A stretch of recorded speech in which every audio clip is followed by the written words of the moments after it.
কার কখন বিপদ আসবে সেটা কিন্তু আমরা কেউই জানি না। আপনি হয়তো বাসার বাইরে আছেন, তখন ছোটোখাটো অ্যাক্সিডেন্ট করতে পারেন, কিংবা অজ্ঞান হয়ে যেতে পারেন, কিংবা এমন কোনো পরিস্থিতিতে পড়তে পারেন যেখানে আপনার ফোন থাকা সত্ত্বেও ফোন করে জানাতে পারছেন না। আর এরকম অবস্থায় কেউ যদি আপনার ফোনটা থেকে পরিচিত কাউকে ফোন দিতে চায়, সেটাও কিন্তু সম্ভব না, কারণ আমরা সবাই এখন আমাদের স্মার্টফোনগুলোকে লক করে ব্যবহার করি। এখন এসব পরিস্থিতির কথা চিন্তা করেই স্মার্টফোন কোম্পানিগুলো তাদের স্মার্টফোনে একটা অপশন রেখেছে, আর সেটা হচ্ছে আপনার ফোন লক অবস্থায় থাকলেও সেখান থেকে আপনি যদি ইমার্জেন্সি কন্ট্যাক্ট সেট করে রাখেন, তাদেরকে কল করা যাবে, এবং আপনি যদি আপনার অ্যাড্রেসটা দিয়ে রাখেন তাহলে সেটাও দেখা যাবে। আর এই অপশনটা কিন্তু আইফোন এবং অ্যান্ড্রয়েড দুটোতেই আছে। বেশিরভাগ মানুষ যেহেতু অ্যান্ড্রয়েড ফোন ব্যবহার করেন, সো আমি অ্যান্ড্রয়েড ফোন থেকে দেখিয়ে দিচ্ছি কিভাবে আপনি আপনার এই ইমার্জেন্সি কন্ট্যাক্ট সেট করবেন এবং অ্যাড্রেস সেট করবেন।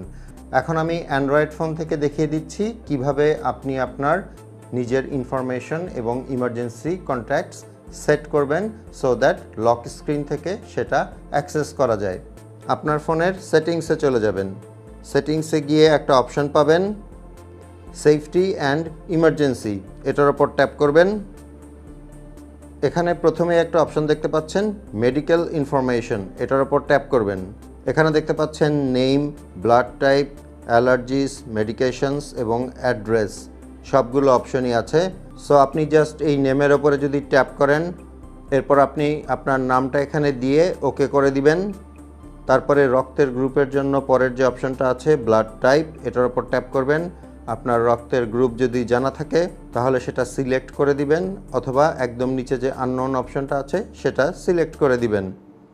এরপর নিচের দিকে পাবেন অ্যাড্রেস, এখানে আপনার ঠিকানাটা দিয়ে দিবেন। এরপর এখান থেকে ব্যাকে চলে যাবেন। মেডিকেল ইনফরমেশনের নিচেই পাবেন ইমার্জেন্সি কন্ট্যাক্টস, এখানে ট্যাপ করবেন। অ্যাড কন্ট্যাক্ট, এটার ওপর ট্যাপ করবেন, এবং আপনি আপনার ফোন বুক থেকে যেই কন্ট্যাক্টটাকে আপনার ইমার্জেন্সি কন্ট্যাক্ট বানাতে চান সেটা সিলেক্ট করে দিবেন। এরপর এখান থেকে বের হয়ে যাবেন। এখন জিনিসটা সেট হয়ে গেল। সো এভাবে আপনি আপনার ইমার্জেন্সি কন্ট্যাক্ট এবং অ্যাড্রেস আপনার ফোনে অ্যাড করে নিতে পারেন, যেটা কিনা লক স্ক্রিন থেকে অ্যাক্সেস করা যাবে।